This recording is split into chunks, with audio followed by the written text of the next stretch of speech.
Hey guys, how's it going? Welcome to Hold the Ball, HTB. As you can see, I've got someone here beside me who, well, hey, you probably haven't seen before. I'm not going to introduce him. I'll let him introduce himself. So, in saying that, let's do it, man. So, off to you, DummyHalfPodcast. Look, thanks for having me, bro. I really appreciate it, and hopefully, the fans jump on the bandwagon a bit. But good to be here with you, bro. No worries. And just look, and saying that as well, DummyHalfPodcast is a cool dude, humble dude. So he's not really into promoting, but I'll do it. Please don't forget to like his Instagram and follow his YouTube channel, as well as do you have any other social media platforms to follow you on? No, that's it, bro. That's it. Just so at the moment. Instagram as well as YouTube. You think more of them as we go by. But in saying that, guys, we're going to be talking about the NRL round that was. It's been a pretty crazy round. We sort of came into this week thinking that it was still, I guess, still the dialogue of Storm and Panthers, but a few things have happened that have probably left more questions than answers, which is a good thing, considering how, I guess, predictive the season has looked. So in saying that, man, we'll probably go through the NRL sort of rounds. And if there's any questions, guys, please feel free to ask, and we'll just go from there. But in saying that, let's get into it. So the first game we saw the Knights against the Titans. Obviously, the score was 15 points to 14. Now, Dummy Half, what were your thoughts on that game? Oh, look, I think overall, Knights didn't play extremely well. Obviously, there was a lot of errors. But honestly, the Titans, I don't know, they're in a weird place at the moment. Inconsistency they're struggling with. A lot of big names. I think they need to stand up, especially the halves. But look, Knights definitely deserve the win. Their points differential is at a crazy low, but look, they've been good enough to win the games they should have won this year, and they deserve that seventh spot. What do you think? Yeah, no, I agree. Well said. Obviously, Ponga and Pierce doing a lot of the heavy carrying there, and I guess Saifiti as well, who, especially the Saifiti bros, I've noticed them, they've sort of come into their own. And on top of that as well, obviously with the Titans, we sort of saw Fifita and Fa'asoa Maleaui in patches where they played well, but I guess as you and me have sort of discussed as well just prior to this, it's just not enough, is it, to sort of have your individual players do things? Is it your thoughts on that? Yeah, definitely for sure. I think Ponga has sort of taken that workload, and Pierce back is a big in. You know, obviously he leads the team around the park. And Jake Clifford, actually from the Cowboys, the mid-season recruit, I think he's been unreal. Jaden Brayley, obviously coming off that ACL reconstruction from last year, he's been unreal as well. But yeah, look, I think the Titans are just, I think Jaden Campbell at fullback, I think he's been really good, and he'll continue to be good. He'll continue to grow. Bo Firma, the second row that took Fafita's place in the starting side, he's been really good as well. But yeah, Fafita, especially Fa'asoa Maleaui, they both need to find consistency, as they are the big names of the club. But yeah, look, overall, unfortunate for the Titans, but I think they'll be back next year. Yeah, no, look, I agree, and obviously their last game is against the Warriors, which I'll get to that in other videos. But in saying that, one thing I sort of noticed with David Fifita is he's sort of like a highlight reel, right? And that if you want to see some good runs on YouTube, you click his name, you see it. But if you want to see him be part of a winning team, well, you won't find him anywhere, and that's unfortunate. And not to blame him per se, but obviously he's on a heavy sort of pay packet that sort of does require stuff, and you could probably look back and say maybe the Titans have played too much for what he's given. But look, again, another loss there, and for a team that was supposed to be in the 8 or heavily touted to be, not to be. So that's been unfortunate there. But Knights got the best one there, and good showing there from the Knights overall. All right, and just quickly, we're going to go over the infamous Warriors against the Raiders there, and I wish I could look at you guys in the eyes and say that the Warriors won, but they didn't. What were your thoughts on that game, bro? The infamous Warriors, known for, I guess, blowing the games they should win. Obviously, they've had a lot of close losses this year, and if they had actually won those games, they'd be in the 8 currently. They'd be in 6th position, I'm pretty sure. So it's unfortunate for the Warriors, but look, I just think that the Warriors, they need to find that. Obviously, the halves combination has been chopped and changed all year. Unfortunate that Chad Townsend was taken out early of the game. His kicking game really sort of brought the team into the contest. I think those 3 early tries, they it was looking good for Warriors fans. And like you said in that previous video, you get your hopes up. You get your hopes up as a Warriors fan, only for them to come tumbling down. But look, I think overall there were a lot of errors on both sides. I think Warriors definitely needed to capitalize on the errors that the Raiders made. Raiders made 14 errors. It just isn't good enough from either side, really. But in the end, Raiders just too good.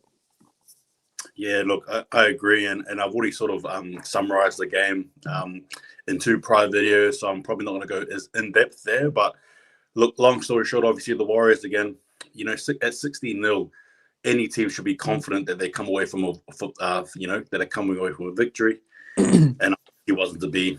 I guess a controversial talking point here, and I hope it's not me being a biased fan, but sort of like, what were your thoughts on the whole, penalty, especially with the Raiders, sort of, you sort of touched their face and then they died all of a sudden. Then as soon as the whistle blew, they got up again like they hadn't been injured. So what were your thoughts on that? Like, look, listen, I think that since the crackdown, especially, coaches have ingrained into their players that if they do get hit high, even if it's just a brush, lay down, the ref will blow a penalty because that's the crackdown.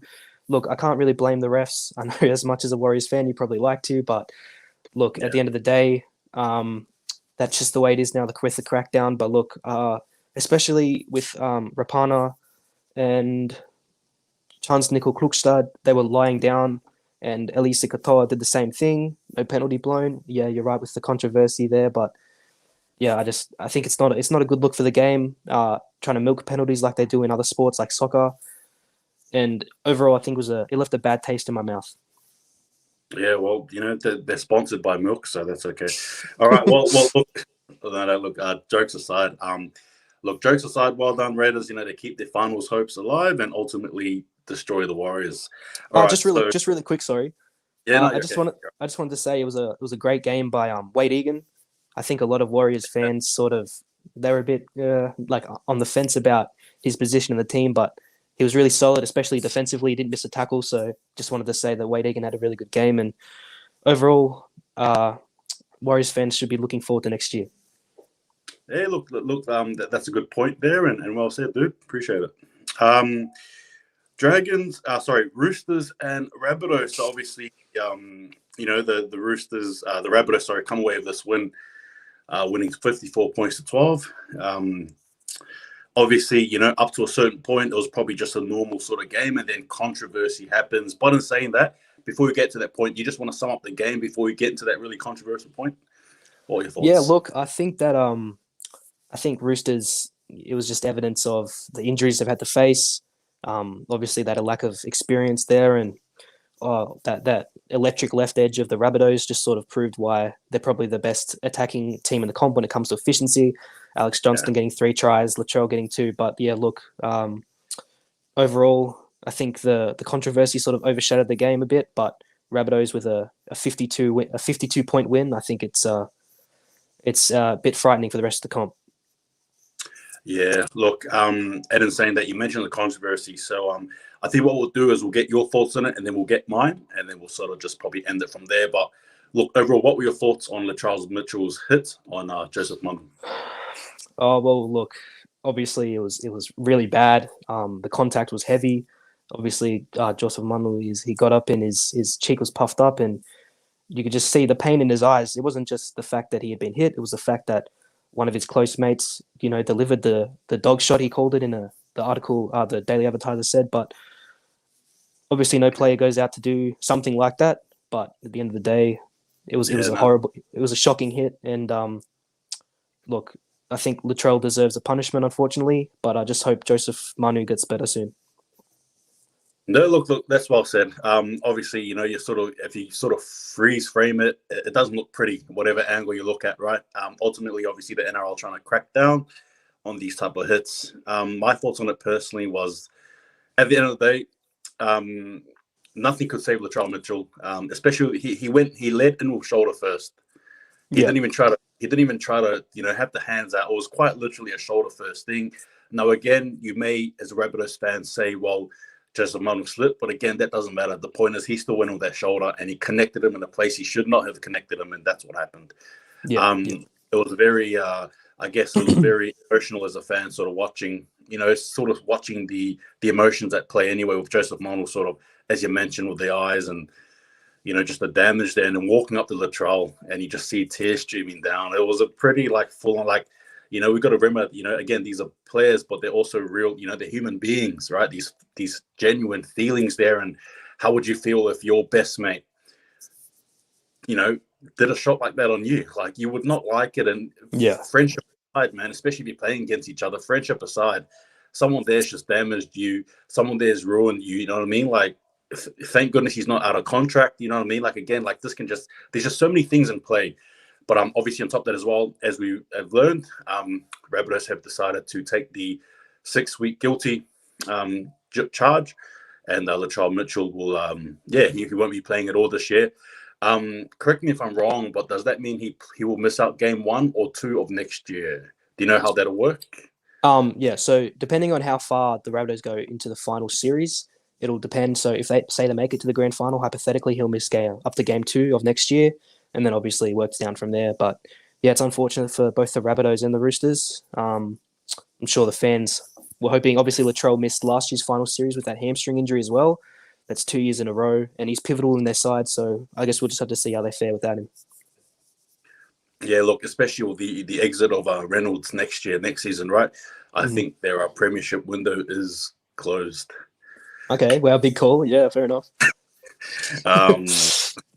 Anyway, look, I'll just leave that there for you guys to mull over. All right, so yeah, again, look, controversy aside, Rabbitohs, good win. They got the W. It is what it is. So now we go to the Dragons, who hosted the Cowboys in Queensland for obvious reason. And the Cowboys winning that game, 38 points to 6. What were your thoughts on that? Look, it's bottom 8 footy, isn't it? A lot of points scored, not a lot of points defended. But yeah, I think you sort of saw green shoots for both teams. Obviously, the Dragons with that young spine, Jaden Sullivan, Tyrell Sloan, Junior Monet, even Matt Fingai on the wing. I think they were all great. And with the Cowboys as well, they had a lot of young forwards there. Jeremiah Nanai, Griffin Neem was great, as well as also Halem Lukey. There's green shoots for both sides. So I think both teams can look forward to next year. Yeah, no, you're right. Look, for me personally, I watched a little bit of the game, not as much as I want to, but it sort of looked like the Dragons had the upper hand anyway, in moments of the game, the first part anyway. And then for some reason, the Cowboys just started scoring tries from quite literally, their end of the field most times. So what do you think happened there? Was it, what do you sort of bring it down to in regards to the Dragons? Oh, look, I think it all stems back to Paul Vaughan's barbecue, unfortunately, with it sort of derailed their season with obviously the suspensions and everything like that. But look, unfortunately, I just think that the Dragons don't have a lot of heart, if that makes sense. It was a little bit, unfortunately, gutless, for lack of a better word. Their middle defense definitely needs to be sort of looked at, unfortunately. And look, it all just comes down to just the culture, I think, because the Dragons, obviously, you look at this year, they've been a bit inconsistent, but even over the past years, since 2010, their premiership, they've been inconsistent. Look, I think Hook has been a great coach for them this year, a great pickup, and next year they've signed the likes of, Jaden Sewer, George Burgess, I think, as well. Francis Molo from the Cowboys, they've got a lot of good players coming in, but yeah, like you said, I just think it's not good enough for the Dragons.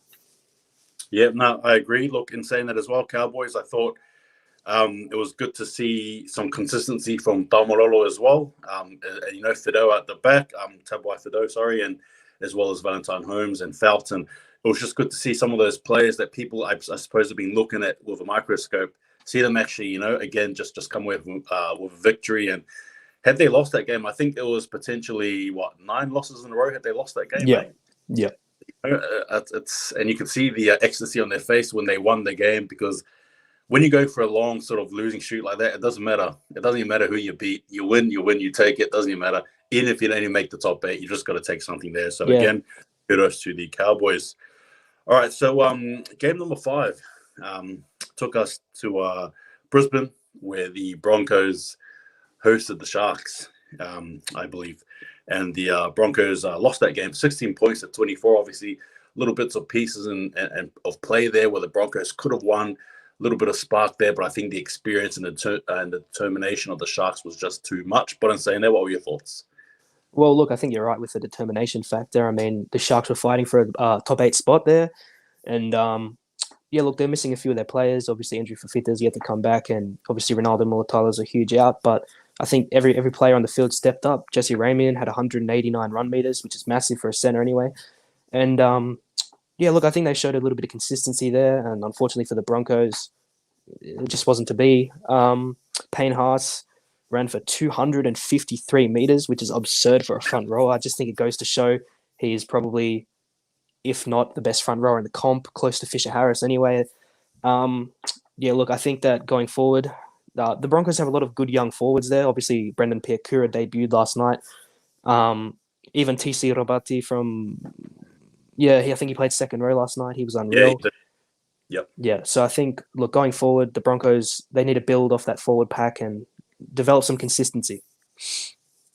No, hey, well said. Just look quickly, just a probably on the spot sort of question. What's the go, Payne Haas? Is he signing with the Broncos? What are your thoughts there? You know, there was supposed to be something happening. Now something else is happening. Apparently, Sonny Bill's involved. What on earth's going on? Yeah, look, so I actually read earlier today that, that Payne Haas's manager was also his old manager was actually Sonny Bill Williams's manager as well. But look, obviously the contract situation hasn't been dealt with efficiently, I would say. And so Payne Haas is actually looking at sacking his current manager. That's what all the contract talks are about. So apparently he signed a 6-year deal with the Broncos, which hadn't happened. Allegedly, the manager was the one that leaked it. So he's unhappy with that situation, and he's put contract talks on hold until he finds a new manager. Oh, wow. Okay. Interesting. So could we see a potential exit? Is that what you're getting to, or just unsure? Well, look, I think Payne wants to be at Brisbane. He said to David Fafita before he left that, they wanted to build a powerhouse, and David just left to the Titans, so I don't know about that. But, yeah, look, I think that I don't think he'll leave, but I feel like if the Broncos continue to undermine him in that sense with the contract leaks, I think that he will. Yeah, look, I can understand. And obviously, again, Payne Haas is a very private dude in regards to that stuff, and hey, it's quite evident there. But sort of amazing to know that the Broncos at one stage had Haas, Bangai Jr. as well as Fifita playing in the same team. That is just brutal. That is brutal. And they were still at the bottom of the ladder. Unreal. Still at the bottom. It's crazy. All right, so yeah, again, kudos to the Sharks who got the win there. Shout out to Ramian too, by the way, who I think is a gun of a player. He's a good player.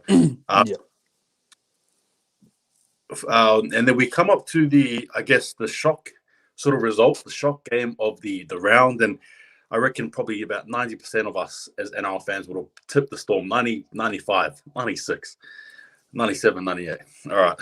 Percent of us would have tipped the Storm there. But obviously, look, Eels come away with that win. 10 points to 22. What were your sort of points and thoughts on the game? Look, obviously the Storm, way understated. Brendan Smith summed it up at the end of the game when he said, "Pray for our souls," as Craig Bellamy was about to rip them apart in the post game. But yeah, look, I just think that it all starts with Pappenhausen, and he was thrown in the deep end last night, starting again. And look, I think he's still a bit timid in the game sense, because obviously he had that horrible concussion when Tyrell Fulmayono came over the top and hit him in the head back in round 9. He hasn't looked the same since, unfortunately, and I hope he finds his form again. But unfortunately for the Storm, I think that they need to put Nico Hines back at fullback. But look, the only note I've got written here is that Isaac Loomi, obviously he came over as a highly touted recruit from the Sharks a few years ago. Has only played a handful of games for the Storm, but he was unreal on the weekend. And I think since Josh Adokar seems to be set to be sidelined with a hamstring injury, I think he's the fix there for the moment, at least. Yeah, look, I think it can be summed up as uncharacteristic. Now, I didn't watch the game myself, but I did sort of read about it and saw a little bit of the highlights there. Obviously, again, Munster was saying before this loss that the Storm probably do need a loss.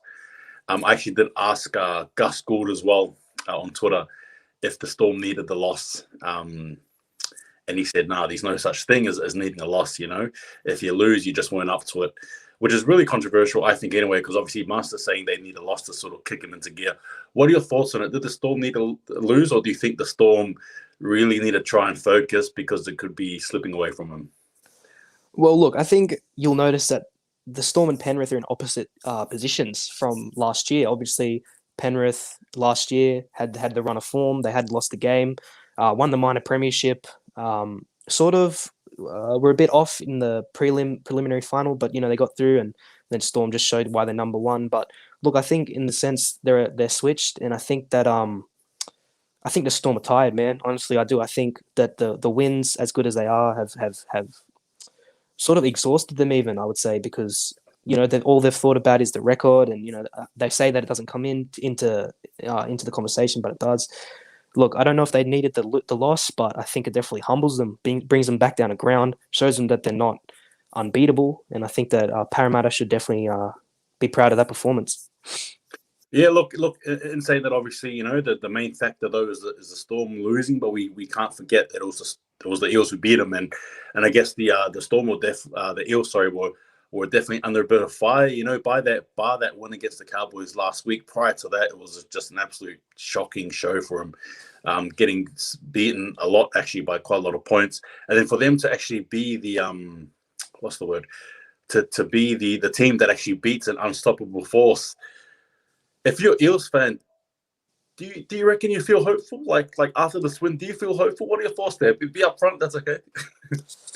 Well, look, I think that Eels fans will definitely be buying grand final tickets already, knowing them. But look, I think it was a good win, no doubt. But look, they've got to back it up again next week against the Panthers.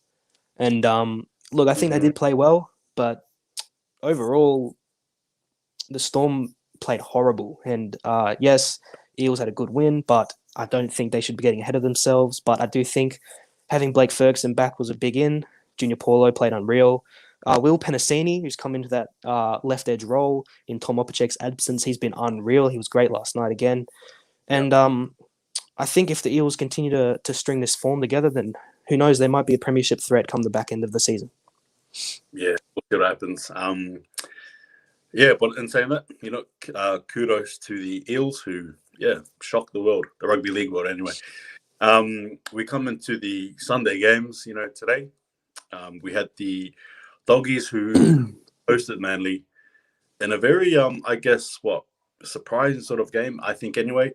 Obviously, Manly still doing enough to win the game, but was it enough? I suppose is the question there. Was it more so down to the Doggies, again, determination and sort of leaps and bounds, and probably just a preview into next year? But what were your thoughts of the game overall?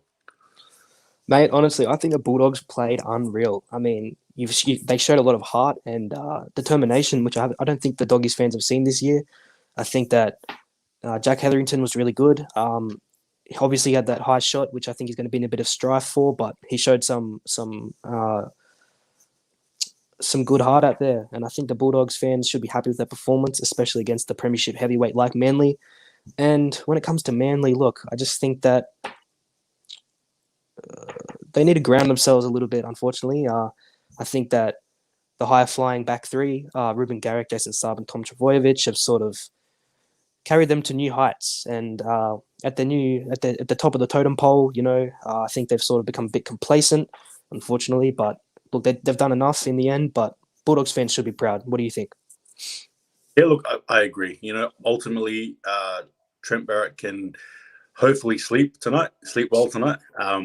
Especially, the last time they played each other, what was it, like 62, 64-0, was it? But 68 or whatever. 66 0 was the last time they scored. They was the last result. So to finish off 18 points to 36, in the context of the Bulldogs, that's a great win. That's a great win there for them, especially in morale, in terms of team as well, chemistry. And I thought Flanagan had a decent game too. Again, you could probably put it down to Manly probably not being at their best, or maybe the Bulldogs, probably just trying to, save a bit of soul there and try to do themselves something, right? Try to bring on some justice there for him anyway. But in saying that, look, ultimately with Manly, my thoughts, yeah, you sort of touched on it with Trbojevic. Sloppy at the end, I think. They probably got a lot to work on, I think, especially this game. Like I said, this game sort of bring up more questions than answers. And I think Manly's one of those teams I think that should be under the microscope, especially after this game here. Now, bear in mind, like I said, they probably had a poor game, but in saying that won't be enough against a team like Penrith or Storm at the crunch time. That's the reality there. It's not good enough, but look, it is a win, so I guess you'll just take that. But in saying that, look, kudos to Manly there. Look, we fly over to the last game, which was the Panthers who hosted the Tigers. There you go, eh? It was a bit of a. Oh, sorry, guys. I think we have an issue here. So we go over to the last game. Well, Panthers against the Tigers, and the Penrith Panthers winning that game 30-16. I want to try and see if he's back there. Sorry, guys. Oh, no, he's not. It's all right. We'll just go in there. Sorry, guys. Sorry about that, bro. No, yeah, apologies, guys. So we had the Penrith Panthers who hosted the Tigers there, winning the game 13-16. I thought it was scrappy from the Penrith point, but in saying that, they win. However, definitely a scrappy game. What were your thoughts on it? Yeah, you're right, bro. Very, very sloppy by the Panthers. Yep. Look, it was a tough start, and I think the Tigers gave it to them in the first half. Honestly, defensively, they were great. David Nofaluma having 3 try savers was he? That effort was great. But look, Penrith just too good in the end. I love their forward rotation. I think it's an underrated part of their game. Having Kikau off the bench, I think, is good because he sort of doesn't like to get through the tough work at the start, but bringing Liam Martin on to do all that, the grunt work, bringing Kikau on to sort of have that impact, I think is a good change by Ivan Cleary. But yeah, you're right, bro. Very, very sloppy, and the Panthers need to do better if they want to contest. No, they do. But part of me also thinks as well, Penrith Panthers, it could probably just come down to, again, this is the first time the squad has been assembled at full strength in like the last 2 months, I think. I may be wrong there, with To'o, Cleary, Luai, you know what I mean? You got Yo as well, Jaden Campbell, again, Origin star, so on and so forth. And then you add David Tapangai into the mix as well. So that probably could have played, I think, anyway, a bit of hindrance to how they performed.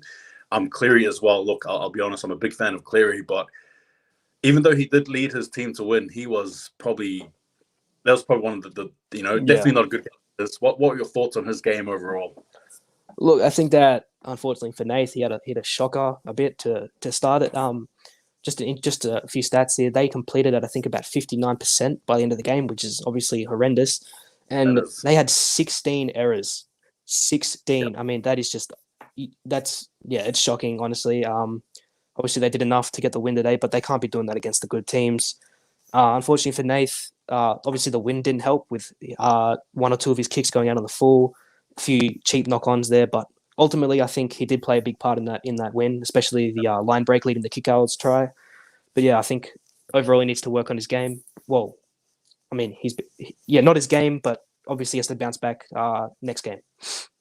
Yeah, look, I think he will. If there's one player that can, I think it's him. And I guess even drawing back to what I said about, Cameron Munster saying that the team needs a bit of a loss. Now, whether you sort of agree with it or disagree is up to you. But for someone like Cleary, having a bad game, which is what I'll call it, I think it was a bad game, will be good for him. I think he'll bounce back. He needs one of these games. Again, a reality check. You've got to spruce things up. Some of the moments in that game, I think it was a really physical game, though. Did you see that run where Utoi Kamano just ran through just right over the top? Honestly, I was not expecting that, but I think he's probably one of the best forward talents we have coming through, honestly. I think since Origin camp, he's been unreal. Unfortunately for Viliami, came off second best there that one time. He's probably more used to dishing it out than receiving it, but yeah.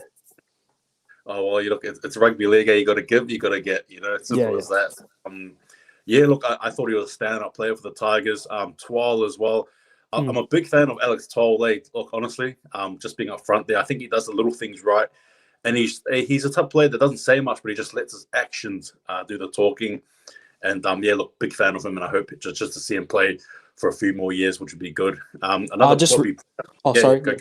No, you go for it. Just speaking of players that lead by their actions, James Fisher-Harris coming back. Yep. Honestly, he was unreal, and I think they really missed him, and obviously Brian Toto as well. Their meters, especially the early set meters, I think he really helped bring them into the contest. Obviously, Brian had 253 run meters, I think, in his return game. So yeah, you're definitely right though. I think it was a physical game. It was great to watch as a fan. I mean, just the hits, the runs, it was just great. I loved it. Yeah, no, that's good. That's right, exactly. And again, with Brian Toto, I believe the last time he played was Origin 2, right? Origin 3. I think he did play Origin 3. Yeah. Oh, he did. Yeah. Okay. Yeah, he did. Yeah. Hey guys, again, if you're here and you're watching, don't be scared. Ask some questions. Would appreciate it. We're just sort of going through the round that was, and we're just going to have a general chat, all things rugby league, and sort of see where we take off from there. But look back to the game, and again, hey guys for jumping in. Yeah, and again, just quickly as well, back to the game. I'm just wondering though, when I was watching it, was Tales from Tiger Town. Do you reckon they would have documented that game? Yeah, definitely. I think episode 4 comes out tomorrow, and that's the big one because it entails their 66-0 thumping by the Storm. Can't wait to see Michael Maguire's reaction to that. But honestly, I love the insight so far, bro, over the season so far, and I can't wait for the next episode. No, look, I agree. Like, I actually love watching it because you sort of put yourself as a fan, and watching Tales from Tiger Town is really refreshing in that sense that you sort of see where the coach is at. And obviously for those of us who are probably calling for Madge to get sacked, watching this documentary has probably changed a lot of minds because you actually see someone there who actually genuinely A, loves the club, B, wants to be part of the players, not just as a coach, but as a friend, a mentor, and C, someone who actually feels the losses. Like, he actually genuinely feels it with his players. What you need in the coach is somebody who can actually sit alongside you, shoulder to shoulder, when it's tough, when it's good. And I think a coach like him, albeit hasn't been a good season, it's sort of like a good basic building block that you can sort of go from anyway. But look, I've just got some questions here for you, some of our viewers here. First one here, you did mention it, but if you don't mind sort of going on it, what were your opinions on Wade Egan that round? Yeah, look, I think he sort of showed not just the Warriors fans, but NRL fans in general. Obviously, he came over from Penrith, played a few games for Penrith early 2018 as well. Came over in 2019. I think he was really good, and I think he's been solid for a while. But the Warriors' losses have overshadowed that. I think he brings a lot of consistency to the Warriors team, which they don't have, unfortunately, at the moment. And obviously, you got young Taniela Otokola coming through as well. So I think he'll put pressure on Wade at that spot. Jazz Tavanga can play hooker as well. But I don't know. Is Wade their long-term fullback? Sorry, not fullback. Is Wade their long-term hooker? What do you think? Yeah, he is. I do believe he's part of the big sort of plan for the Warriors heading forward, whether you like him or not. One thing I did like about him, though, in that game was we got to see a bit of his running game. Now, where the heck has that been all season, dude? Like, seriously, we know he's a defensive king. We know that. In regards to defensive hookers, he's up there with the best of them. Stat-wise, he is. But in terms of offense, he's nowhere to be seen. And as soon as he decides to pick up the ball and run, things happen. So why? What are your thoughts on that, and why hasn't he done it? Is it because of the Warriors team? Is it on him? Where does that lay? What are your thoughts on that? Oh, yeah, I think it's a little bit of everything, really, but maybe it comes down to confidence at the end of the day. Obviously, his strengths are probably his service from dummy half. He's got a great dummy half pass, and his defense as well, as he spoke about. But that moment was a perfect moment to run. The markers were a bit lazy. He shot up and he split the markers with the dummy. They went either way, and then he ran through. And obviously, was it Sean O'Sullivan supporting back through the middle? That was, yes, yeah. Yeah. So I think honestly, it was a great game by Wade, and hopefully, he shows us more of that running game that he's been hiding. Yeah, well, he's only got one more game to do it, so. Yeah. All right, just get hey Joko, bro. From Joko, Latrell versus Jared White-Hargreaves, who wins? Who do you think wins? I'd love for pay-per-view to get behind it, and I'd probably pay to watch that fight actually. But yeah, look, I think if that's a legitimate if that's a legitimate question, Oh, look, it's probably just a bit of banter there. I did hear that Jared White-Hargreaves did sort of take a disliking to what happened after the game. I was reading an article on that. But yeah, I guess all jokes aside, I'm not sure if you can really answer that one there. I'll probably say though that my money is on Jared White-Hargreaves. What about you?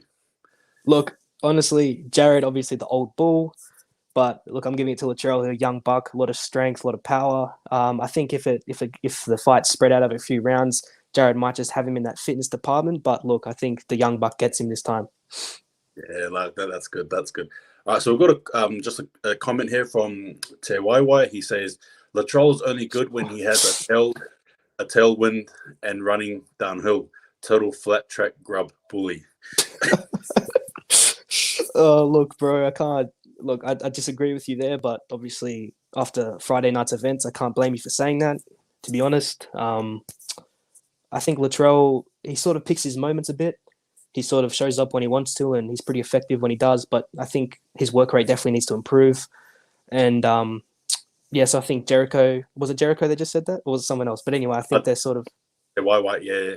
I think they're he's got a point there. He is more effective when he's in the attacking situation, but yeah, I can understand why your opinion is that at the moment anyway. Yeah, no, look, I mean, with the NRL, obviously, we've got to sort of talk about all things that are there, and I can't deny that only because I've seen Latrell. Look, I like Latrell. I'm not afraid to say that I'm a big fan of Latrell Mitchell.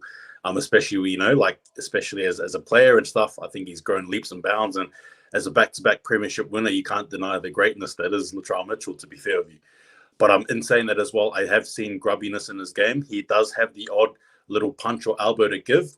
I've seen it many times, which is something he needs to clean up. But in saying that, obviously, we'll probably move away from the round that was. Again, like I said, probably more questions and answers. There's one more sort of round to go.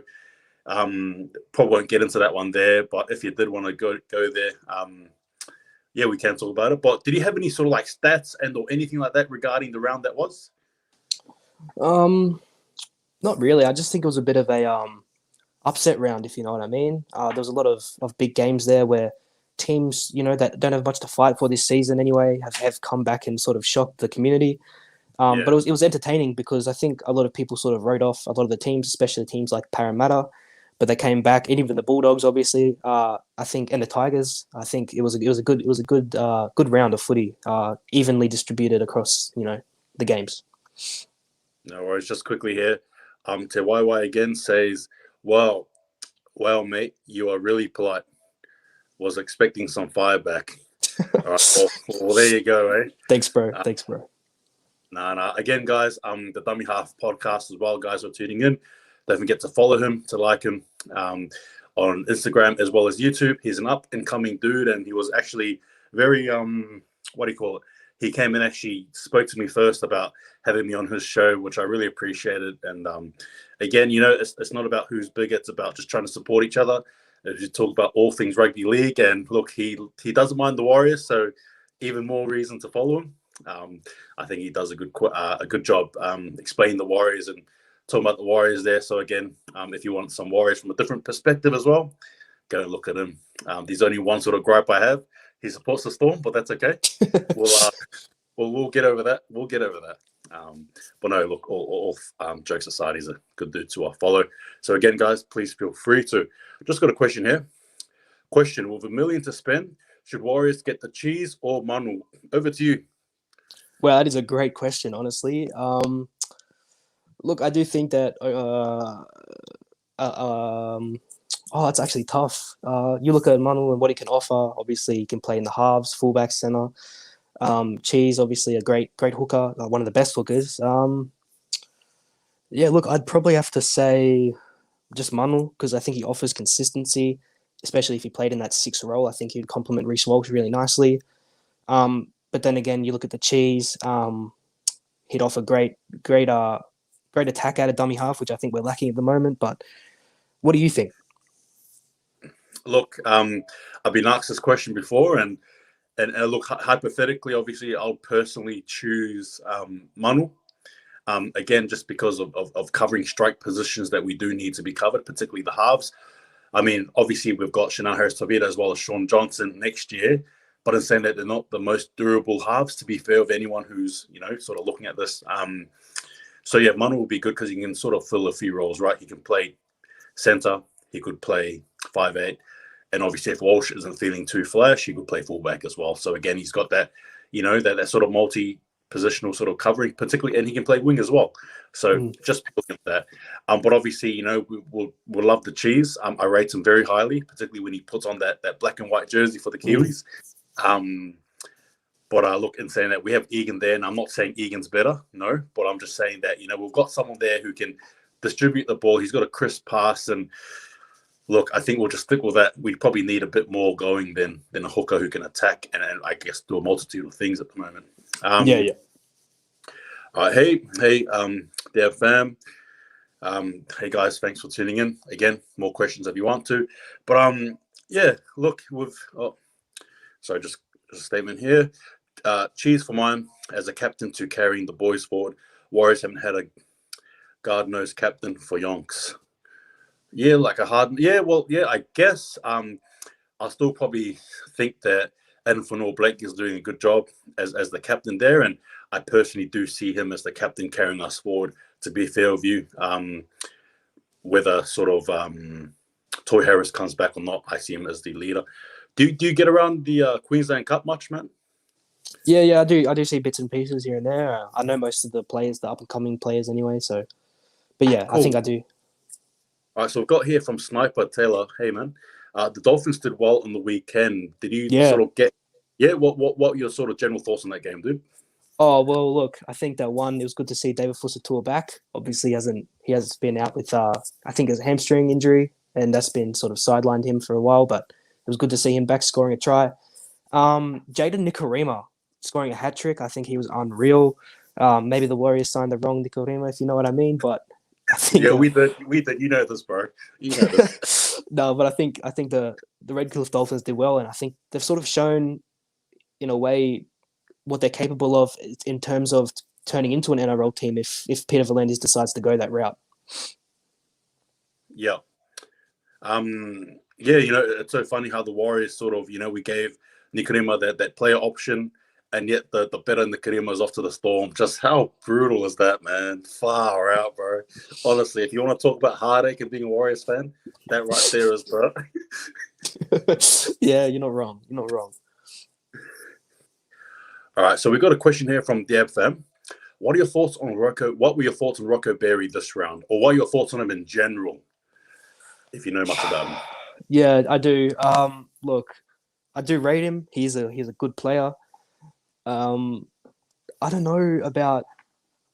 Look, I think he does offer defensive consistency, which the Warriors definitely need. He's got a great leg tackle technique, which I think works a lot of the time, but I just don't know if he offers enough in attack, unfortunately. I think he's a good player, that's for sure. But I don't know if long-term he's the solution at centre there. Actually, I was going to ask, next year with obviously Dallin Watene-Zelezniak, Marcelo Montoya, and also David Fusitu'a coming back, where do you fit those players into the backline? That's a good question. Look, as for Fusitu'a, I'm not too sure as to look. Oh man, how do I say this? Obviously, the game has evolved as you and I were discussing, yesterday in regards to forwards and stuff like that, and I think even backs too. You're looking now at the more smaller backs where the Warriors are now. We're not going back to our, notorious sort of big, bulky wingers, right? Who are bigger than anyone on the park. We're sort of going a bit slim and fast. And as for Fusitu'a, again, as you mentioned with Fus, I'm not too sure if he even makes the squad next year. Wow, okay. A bit controversial, I know. But particularly when you're looking at Montoya as well as Dallin Watene-Zelezniak, they're both really fast guys, and they've got really fast-paced defensive-wise, on defensive end. And I just feel like, for me, I didn't watch that Dolphins game. I'm not sure what Fusitu'a's pace is like, but I just don't think it'll be able to match up to theirs. Now, regarding Rocco Berry, I do get what he's saying. My only point, though, would probably be he unfortunately has suffered a lot of injuries, hamstring injuries in particular. So I think it's more so a point of trying to get some consistency from him, full stop, right? Trying to get a full season because he hasn't been able to really show much.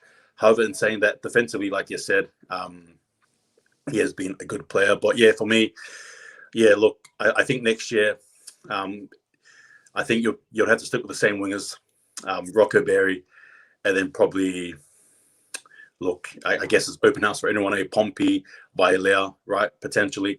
I don't see UNA can move him back to that centre position, so that's just the way it looks for me, unless you probably put Fusitoa at centre. I'm not sure, but yeah, that's sort of it. Did you have any general thoughts on that, or no, you're all good? The center, the backline sort of conundrum. Yeah, I think you're right with the speed of the game, how it's sped up. But look, this is a bit off track, if you know what I mean. Like not off track, but a bit off the beaten path in that sense with perspective and all that sort of thing. But I would probably have Marcelo Montoya in at center, even taking the spot left vacant by Peter Hiku. And then depending on how Fuss pulls up in the preseason, possibly putting him and Dallin on the wings. Obviously, Fuss is an aerial target with his height. He's a big boy. He can he'll often beat the other winger in terms of close try line situations. But yeah, you're right with the speed of the game changing. How he'd handle it, I'm not sure. We'd have to wait. But I think it's good. It's a good problem to have. Look, I agree. And just quickly, on Fusitoa, if you wind the clock back a few years ago, particularly to that 2014-15 sort of era with the Warriors, who do you sort of see? You see Sean Johnson, a high kick, and you see Fusitoa catching it. Again, do you sort of go back to nostalgia? I don't know. Will Fusitoa be the same player? I don't think so. I think his best days are behind him, and I don't like saying that, but unfortunately, due to continuous injuries that have hampered his game, anyway, we'll see how that goes there. So just got a question. Seb Almani for Ratuva. Yeah, he's good. Did he play in that Dolphins game? I don't think so, no, but he's really good. If you've watched him come through, he's great. Yeah, because I think Ratuva's technically on our books. I think he was anyway. I think he was on a train and trial. Yeah. Yeah. So hopefully we can sort of sign him. We need more sort of wingers there. So he'll be good. We got a question here from Dev Fam, and you sort of answered it. Yeah. Nicodemus, Son of the Storms. Yep. Yeah. Jaden did. Yeah. Te Waiwai says Fusitoa lost his mojo as soon as Sean Johnson left. What do you think on that? Well, look, I wouldn't say he's wrong or him. They're wrong in that sense. Sean Johnson was a breath of fresh air for Kiwis Warriors fans. I don't think they've had a halfback like that since Stacey Jones, or obviously James Maloney came in, led them to that 2011 grand final appearance. But in terms of star power, I think that Sean Johnson was unreal, and I think he had that effect on the entire team. He brought that confidence, just like Nathan Cleary brings with the Panthers. Look, I do hope Fuss can come back and find some form. Obviously, we've seen Ken Maumalo go to the Tigers, and he actually has had some success there, which is great to see. Look, I wouldn't say they're wrong, though, that's for sure. Yeah, no, I agree. I'm just going for a few comments here before I go into another point. So, Gina Ratova is a gun. Yeah, I think definitely. Ratova for next year.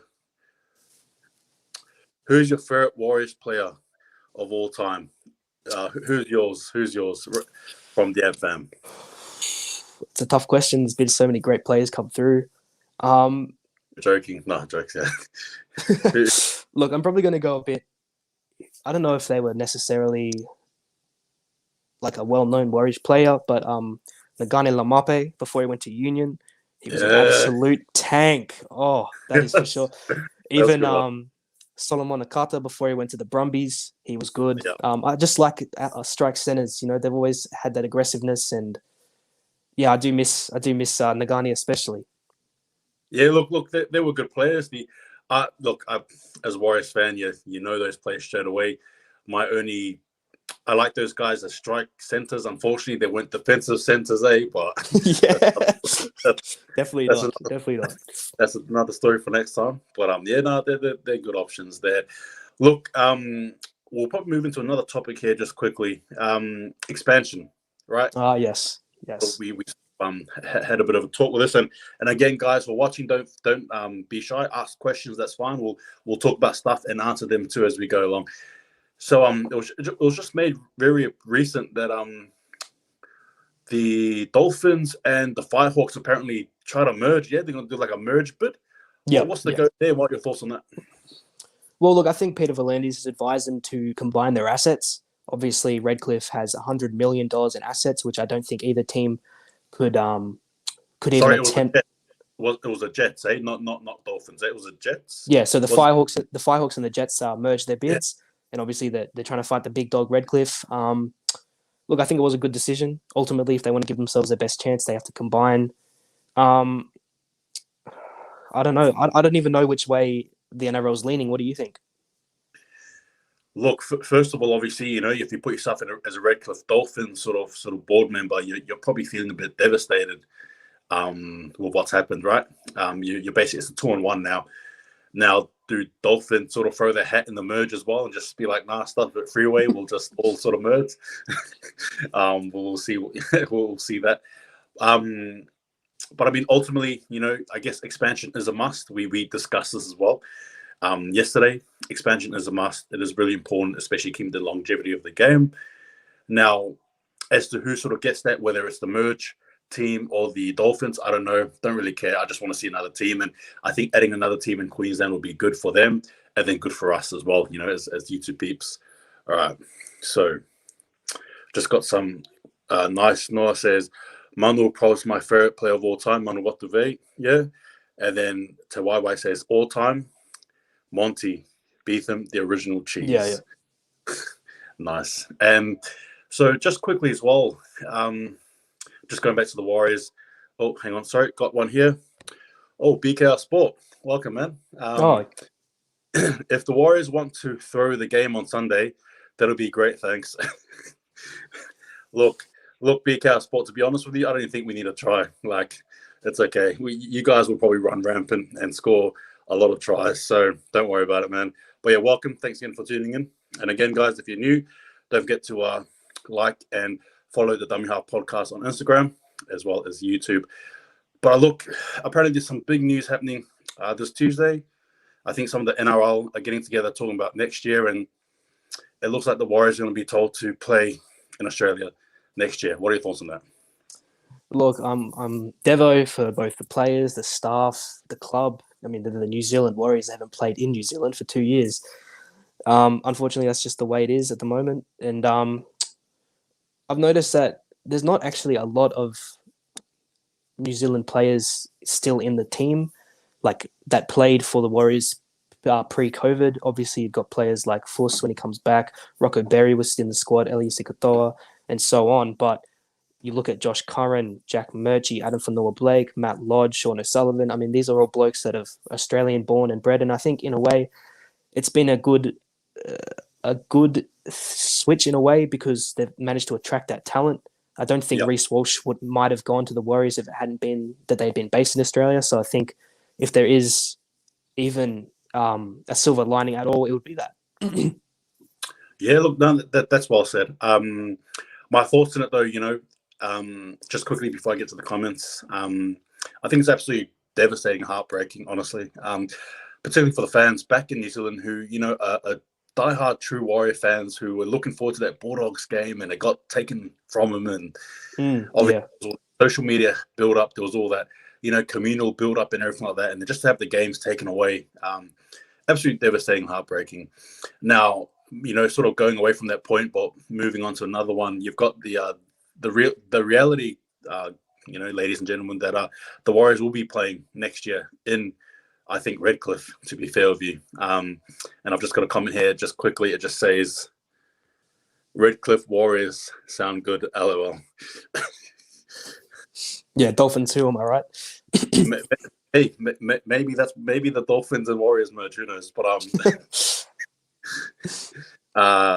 yeah, look, I just personally, as a Warriors fan, devastating, because obviously, you know, home game advantage means so much, and it's all good and well that you know, the Warriors sort of stay back and they do their thing for the NRL and they sort of help out, and it's all good and well. But I mean, ultimately, it doesn't really help us out at the end, long term. And obviously, you touch on those players, and again, it's great that you know, these players that we have Australian and stuff. But I just think, again, it's just, yeah, look, it's demoralizing, to be fair with you, and I don't know. There's probably not too much to say apart from just pure devastation. I mean, yeah, like I said, it's great, but Yeah, it just sucks, to be honest Yeah. with you. Mm-hmm. All right, so Sniper Taylor here. Thoughts on unsigned young talent at Warriors for next year? Jackson Fry, Preston Ricky, Isaiah Wagner, Jairus Glamuzina. Oh, and Jairus Glamuzina, sorry. Do you know much about these players or not? Oh, look, obviously, Isaiah Vagana's Nigel Vagana's son, I think, or that he's Yep. related to him at least. And Yes. he is a good talent. Jackson Frey, I mean, he's one of those blokes that you haven't seen a lot of in first grade anyway. He made his debut the other week, but I think he will be pretty good. And as for Jairus, I've heard he's like a really good talent. He's a bit raw. He just needs to learn the game a bit better. But I think, overall, if the Warriors can retain their young talent, I think it's a good building block going forward. Just say we, bro. That's all right. Okay. Oh yeah, okay. I know you. Yeah. Just say we. Yeah, look, I think it's good, and we got some other ones. We got Laban as well as again, young up and coming junior Warriors too. So that's good. All right. So just quick, I'm just going to go through the comments here. I'm enjoying the chat, but I have to go. Good to meet you, Dummy. Wow. We'll follow you and hope you two can get together regularly. Nice to hear some opinions with facts and not just cliches. Cheers. Yeah, no, that's right. Thanks, like bro. I said, guys, follow the Dummy Half podcast. Yeah, he's a good dude. He knows his thing, which is good, and is passionate, and more importantly, follows the Warriors too. So can't go wrong there. Yeah, look, I guess another sort of talking point as well is heading into, I guess, the finals. Obviously, things are. Oh, sorry, hang on. I'll just read this comment here from BKR Sport. I get lots of people saying on my streams the Auckland Warriors negatively rather than New Zealand Warriors on my streams. Is there a reason the country doesn't get behind the Warriors as a whole? That's a good question there, and a question that I guess I'll sort of go off first. And hey, you can give me your opinion there. Look, I think one of the reasons why the Warriors don't have that large following is because, again, you got there's actually a lot of fans who follow the Storm from New Zealand. They follow the Bulldogs. It's really divided there. And on top of that as well, if you add the Warriors, just general inconsistency, in the last 2 decades, if you sort of add that in, it's sort of like a span in the works there. All that sort of combines to sort of fans who do end up, unfortunately, resenting the Warriors. And sometimes I think, too, on top of that as well, we call ourselves New Zealand Warriors, but a lot of the time we're just based in Auckland, right? So I think that, too, as well, plays a huge part into why a lot of people, especially outside Auckland, particularly like Wellington, Christchurch, Dunedin, some of those places where people do watch a bit of league, or, not as much, but you get what I mean. These fans there, Taupo, Rotorua, again, just different places there. Where people sort of just think that the Warriors are just solely an Auckland team. And I can sort of see it because, again, I've always been one to push for the fact that the Warriors do need to expand more, especially as a team. They need to be going to Wellington, Christchurch, which they haven't been able to do or they haven't done. Like, I don't know why, but they should. What are your thoughts on that, if you had any? Yeah, look, obviously, New Zealand as a whole, obviously, rugby league's probably followed mostly in Auckland. Like you said, the South Island's more union. Even the south of the North Island's probably union as well. Correct. Considering Auckland, the Auckland Warriors, as they're known, only came into the comp 1998, I think. They still have to establish their roots, if you know what I mean. And look, I hope that if the Wellington Orcas or a South Island team do come into the NRL at some point, that it grows the game in New Zealand because there's a lot of talent there. I don't know if you watched the game a few years ago. It was New Zealand clubs versus New Zealand schoolboys. That was a great game. A lot of good talent there. So you know that there's players there that want to play. It's just a matter of getting them into the system. And unfortunately, with the Warriors being based in Australia, I think they've been starved of opportunity over the last couple of years. Yeah, look, everything that's happened now with COVID, well said, particularly the union thing, which I didn't want to touch on because I think it was pretty obvious. Obviously, New Zealand is a rugby union country. I don't need to, talk about the All Blacks. We all know what the go is there. With COVID sort of being added in there as well, it's not only starved, I guess, New Zealand Rugby League, but obviously the Warriors, and on top of that as well, you sort of throw in, what do you call it? Sorry, lost my mind. Bit of a blank there. If you sort of throw in the fact that the Warriors aren't playing there, fans aren't really seeing him, and the fact that a lot of the players anyway, when COVID was sort of not there, a lot of the young up-and-coming players too will probably get taken by a lot of the Australian clubs, right? You sort of add those things, it doesn't really work out. Plus the Warriors' inconsistency, just not making it, at all. And being the biggest, rugby league club, it's always, whether you like it or not, it's always been compared to the All Blacks. And obviously the two cannot compete. And so the All Blacks are triumphing. They're just destroying the Warriors just based on name value alone. So I think those things sort of add there. And just quickly, I just wanted to say that until you get young kids saying, my dream is to play for the Kiwis, like the rugby league national team, and not the All Blacks, I think New Zealand might continue to be the little brother there until the international game's grown as well, obviously. But yeah, you're right. I just think that Union at the moment is the big dog, and until rugby league establishes itself more, it's going to continue to be second best. Yeah, look, I agree. And just on top of that as well, guys, while I have you here, I do plan. So there's a guy who wrote a book, just quickly, called The Big O. It's I'm not sure if you guys may have heard of it. The Big O there, his name is Patrick Skin. It's basically, the life of Olsen followed by Ina. But in saying that, he and I will probably have a sit down one time and have a bit of a talk about New Zealand Rugby League in a more in-depth sort of approach, and probably from an angle that many people may not, or many people may find controversial. But I think it's talking points that do need to be addressed about New Zealand Rugby League and where it's at and where it can be. And you sort of touched on it as well, mentioning international, but I think it's also much more deep-rooted than that in regards to rugby league moving forward in the country of Aotearoa. All right, so in saying that, we have... Sniper Taylor says, Junior Laban is a big, young body, only going to get bigger, and I think the other young gun alongside him is Te Pairoa Wi Neira. Okay, well, there you go. Laban I've heard of. All right, and I've just got another one here. New Zealand mainly known for rugby, hard for Warriors to gain attention. And we've got another one here just quickly. Te Waiwai, West Coast, South Island Christchurch, and Hawaii Mui have good league bases. Warriors just lose too much to keep new fans. Yeah, that's right. It is what it is. Yeah, it is what it is. And look, as we sort of go into another topic, probably the last one here before we wrap it up. What are your honest sort of thoughts heading into the final sort of week and season coming up, finals? Who do you think really takes it from here? What are your thoughts? I think I know it's early, but any guess is as good as mine. It is pretty hard, but who do you think takes it?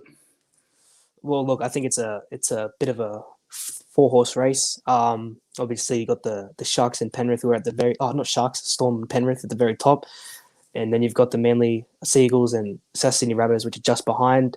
Unfortunately for the Roosters, I just don't think there's much of a chance there anymore. Unfortunately, with all the injuries and even South Sydney without Latrell, I just don't see them going past the second week. Then you've got teams obviously like Parramatta. You have to show some consistency in Knights. And then Sharks, Raiders, and Titans are still in the race for the 8th position. I think it'll be a good final series, though. I can't wait. Yeah, I agree. In saying that, though, like I said, I think there was probably more questions than answers there. If you had to randomly pick your player of the round, who would it be? Player of the round? Yeah.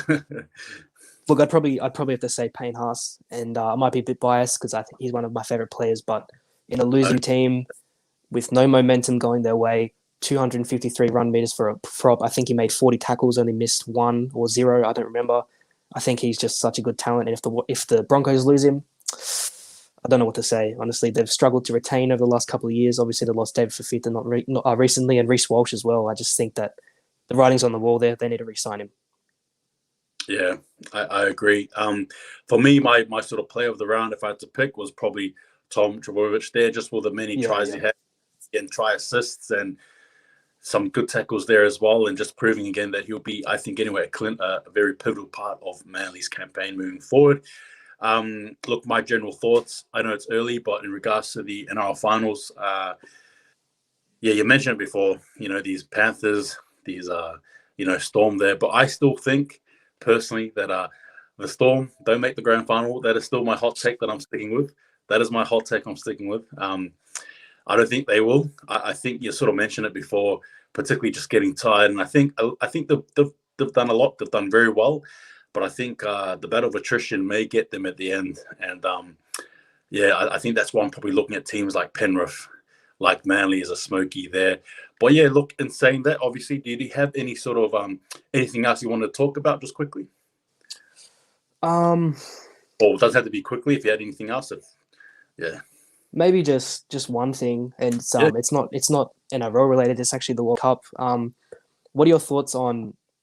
I guess you can't really have international rankings because international football hasn't been played for the last couple of years. But what teams do you think are in the race for the World Cup title? Oh, look, obviously you've sort of got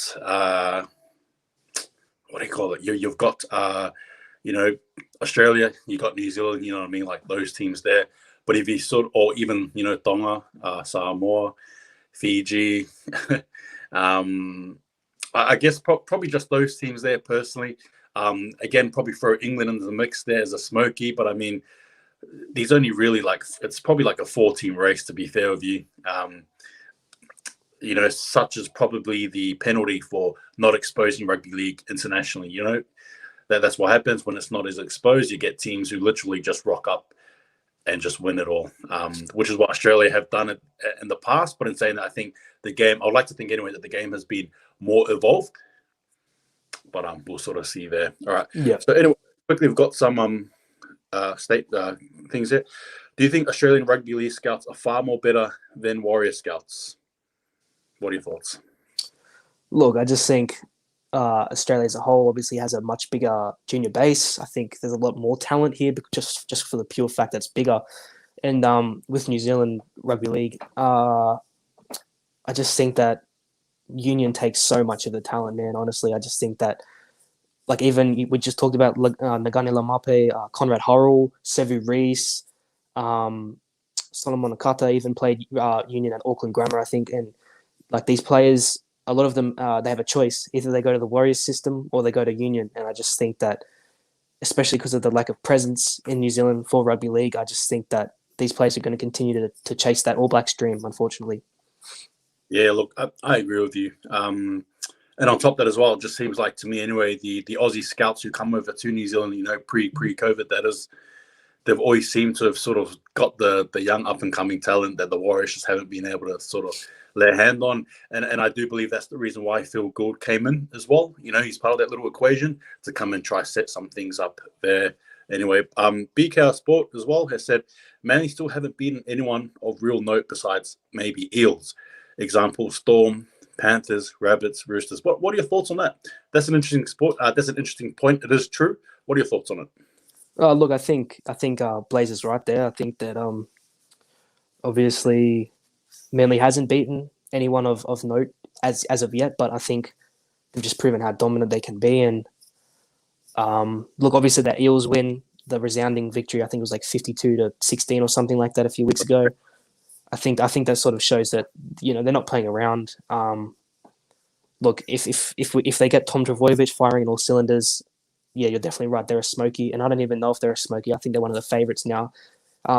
Recently, there was a fan the study that the Daily Advertiser did on fan voting, and Manly were at 9%. And now I don't believe that for a second. Everyone in the comp hates Manly, including the fans. People are jumping on the bandwagon, and look, they're trying to ride the coattails of Tom Trbojevic. I don't blame them. Yeah. Look, I agree, but I think when push comes to shove, particularly in the clutch part of the season, I think for me personally, as like my own point of view, when it comes to these type of things, I don't look too much into the regular season. I mean, obviously you do, you got to, sort of counter the fact that what happened, you got to bring that in. But I mean, when it comes to the finals, I think it's just a whole different beast altogether. And you can't sort of, well, I don't anyway, look at the previous records. For example, if we did that, then, Panthers should have won the whole thing last year. And obviously, they didn't. So again, the regular season to me, though, it plays a huge part in, obviously the ladder position. I still don't think, Manly, I think even though they've lost, I think those losses there have probably done more good for them, I think. But in saying that, look, like I said, those are just my opinions there. All right, so Sniper Taylor has, I think, Australia, New Zealand, Tonga, Samoa, Fiji, England, Cook Islands are the dark horses there. Yeah, look, what are your thoughts on that? You asked me that question, I turn it back to you. What are your thoughts on who would potentially win? Yeah, look, bro, I think that obviously New Zealand, Australia, and England being the tier one nations, obviously they're favourites. But you look at Tonga's victories over the last couple of years. They beat England, they beat New Zealand, they beat Australia. And look, I think there is actually, he's got a valid point with the Cook Islands. They've got a lot of players that are eligible that could definitely change the game. I mean, you look at players, Joseph Manu, Valentine Holmes, Isan Masters, Jordan Rapana, Tepai Moreau is back in the NRL now.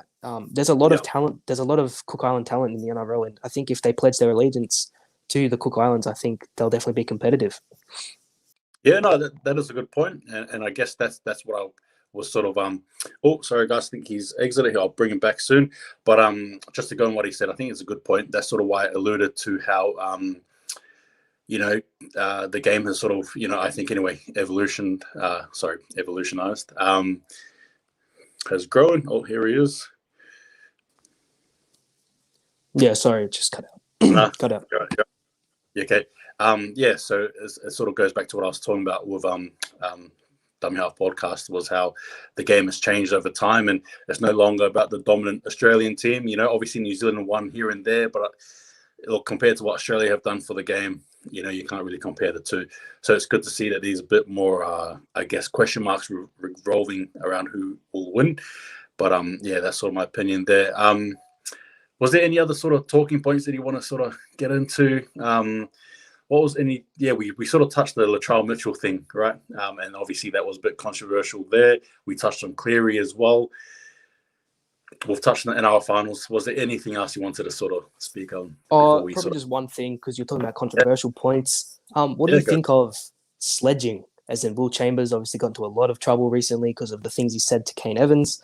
What are your thoughts on sledging in the game? Yeah. Look, I sort of made a video on that. Sledging for me, I like it. I like it in that competitive sense. I like it in that sense that, it can be psychologically. It can be psychological, in that sense that people, you can get sort of players rubbed the wrong way, I guess. My only issue though with sledging is, I guess, like anything, it has its limits. Obviously, bar family and or racial stuff, regardless of who's spitting it to who. I think it's fair game. Obviously, lines across when you sort of get a bit racial there or talk about family, I think. But besides that, no, I'm all for it. I don't mind going hard at a player who's poor form and is letting their team down. Whatever, man, it's brutal, it's painful, it's tough, but you go for it. You let him know he's letting his team down. It is what it is. What are your thoughts on it? Well, look, obviously, I could speak from experience. Not that I've been sledged, but I've seen sledging on the field firsthand. Obviously, in that competitive environment that many people that don't play rugby league won't understand is the competitiveness. And look, I think that Will Chambers is famous for it. Players like Mick Ennis are famous for it. But you're right, it does cross a line. And obviously, Andrew Fafita and I think it was Toby Rudolph had words to Will Chambers about it. And look, I just think that his team was losing, man. I mean, who got the last laugh? The Warriors won that game, and I just think that if you want to sledge, and Will Chambers obviously missed 5 tackles that game. If you want to sledge, you need to be in a position that puts you in the position of power. You need to be having a good game yourself. Otherwise, it's just mute. There's no point in sledging anyone when you're playing worse than Kane Evans. Yeah. No, that's a good point there. I've just got this question here. How do you think the Bunnies will go without Latrell Mitchell? Look, I think we spoke about it earlier, but I don't see them going very far without Latrell, unfortunately. I think that Blake Taff will fill in, do a job. They might make it to a prelim, maybe. That's as far as I have them going. Yeah, no, I agree with you. And obviously, in a different sort of sport, like, for example, basketball, we sort of look at, key players, right? For example, you look at like 1 or 2 or 3 key players who sort of carry the team. And I think Rabbitohs are one of them, particularly with Latrell Mitchell there. I'm not trying to say, it's like basketball per se, but it's similar in that aspect. Without Latrell Mitchell, I don't think they go anywhere, especially offensively. Again, defensively, I still think Rabbitohs are okay. If anything, they probably are better defensively without Latrell Mitchell, to be fair to you guys. only because of what he brings from the ill-disciplined side. But I mean, offensively, which is where they get a lot of their strike. Without him, that's it. Like, I think it's case closed for them. It's sort of unfortunate there. Look. I guess for me, if there's, I probably don't have too much topics to talk about now.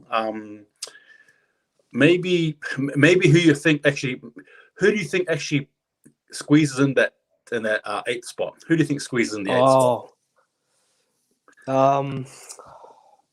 Look, I think if you're going, there's a few different factors that come in. Obviously, the Sharks, probably the most consistent side out of those three there that are fighting for it. Titans on their day are definitely the most destructive. I think that if the Titans somehow pull up a magic win against the Warriors, which, let's be honest, they probably will. Magic, don't worry. Depending on how many points they score, they're definitely still in the race. And then I think Raiders might come into it. But overall, I've got the Sharks. What about you? Yeah, look, for me, I think in regards to their season going forward, particularly for next year, even though I think they'll get bounced anyway, I think the Titans for me personally will be the team there to make it.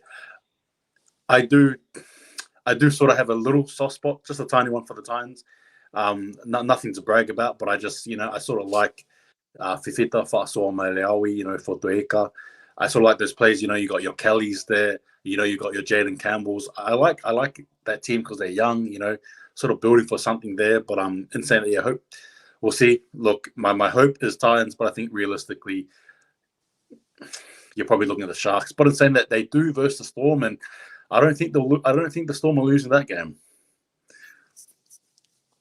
Yeah, look, I think depending on what Craig Bellamy's strategy is, now obviously he spoke about possibly resting players, or his team might need to tune up before finals. So, look, I do think that depending on how many players Craig Bellamy rests, that will depend on the result. But I do think that something that people aren't talking about as much, or they are, is that the minor premiership is still up for grabs depending on how the Storm go next week. So, I mean, it'd be pretty cool to see the Panthers win it 2 years in a row. But yeah, we'll just have to see how many players Craig Bellamy rests. No, look, that premiership's bad juju vibes, man. So stay away from it. Yeah, fair enough. I mean, the Warriors haven't touched one ever, I don't think, unfortunately. So. Oh no, we have. Oh, okay. We have 2002 and 2011. Oh, my bad. Okay. No, okay, and we didn't win the premiership anyway. So see, bad juju. So yeah, fair enough. So your guys' thoughts on Jaden Campbell? I sort of touched on him, but what are your thoughts on Jaden Campbell? Mate, I think he's an absolute gun. Moves a bit like his dad in that sense that he's so light on his feet. I think if he puts on a few more kilos, I think he'll be devastating. I think he's shown that he's confident, and I think that's the biggest thing with young players, especially young spine players. That confidence in first grade is something that's difficult to build in the early stages, and you've seen over when he's played the Storm, he's been absolutely influential in that Titans side, and I just think that with that confidence and that natural ability, I think he'll be unreal. Yep. I guess another question for you. What are your thoughts on Jack Hetherington and just the way he just keeps on? I don't know.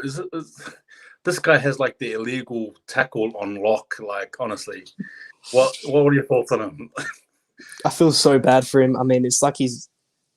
I don't even know. It's like he's a human cheat code for bad tackle. But like I feel bad for him because he is a good player, and I think that aggressiveness is something that shouldn't be taken out of his game. Much like Victor Radley, I think that aggressiveness is what makes the player, and even Latrell to a certain standard. I hope for Jack's sake he reins it in because I think he's been suspended for more games this year than he's actually played. But hopefully next year he gets to rein it in, and we'll see more of him. Yeah, look, I agree with you there. What being a Storm fan, what were your thoughts on the whole the whole Hines/Pappenhuisen sort of combo there, and who do you think should take that position? What are your thoughts on that? And has due to the injuries that Pappenhuisen has sustained, has that affected his game? Yeah, look, I think you have to be honest with yourself and say that it has. I mean, you look at he was a Clive Churchill winner last year. He would run the ball at full pace, even though he's only 78 kilos dripping wet. He had no fear. But unfortunately, I think that Tyrell Fuimaono hit has just absolutely shattered his confidence. I think that unfortunately, the Storm need to take him out of that finals run. Unfortunately, like I love Ryan. Don't get me wrong, he's a great player, but I just think that Nico is a lot more stable, and especially in these must-win games, I think the Storm need someone consistent. Unfortunately, I think that has to be Nico Hines. Yep. Look, I agree. Look, guys, we're probably we're gonna wrap this up. It's been an hour and 20, and I think we've done a good job, sort of, having a yarn and again, sort of interacting with you guys. And thank you guys for tuning in. Appreciate it very much. Was there any sort of last words, man, you wanted to say before we head off? Oh, look, bro, just it's good to see that you're getting a lot of fan interaction, man. I mean, your quality's good. I think there's a lot of pages like yours that are underrated and deserve the recognition. And I'm not trying to put you in the spotlight or anything, but you're a good bloke and you know your stuff. So it's good to see you getting a lot of fan engagement. And thanks for having me, man. Look, man, thank you. Very, very nice of you to say that. I appreciate it. In saying that, though, I appreciate you, and I appreciate your willingness to partake, as well as just your general overall enthusiasm, passion, and knowledge of the game. I think three of those things are very important combinations for doing podcasting, and being a little bit silly too, which I think helps. And there's nothing wrong with that as well. But in saying that, it's been a pleasure. We'll definitely do some more work together. Don't you worry. This is not the last of this guy. We'll be seeing him more frequently, hopefully. We'll see how he goes. Seems like a pretty busy dude, so we'll see if we can fit him in. Look, but in saying that as well, don't forget, again, Instagram, follow his Instagram, the DummyHalfPodcast, as well as his YouTube channel. He doesn't have, or hopefully he'll have some things uploaded soon, and then you guys will be able to have a chat and a yarn. But feel free to follow him, and just be part of that that bandwagon of his that follow him.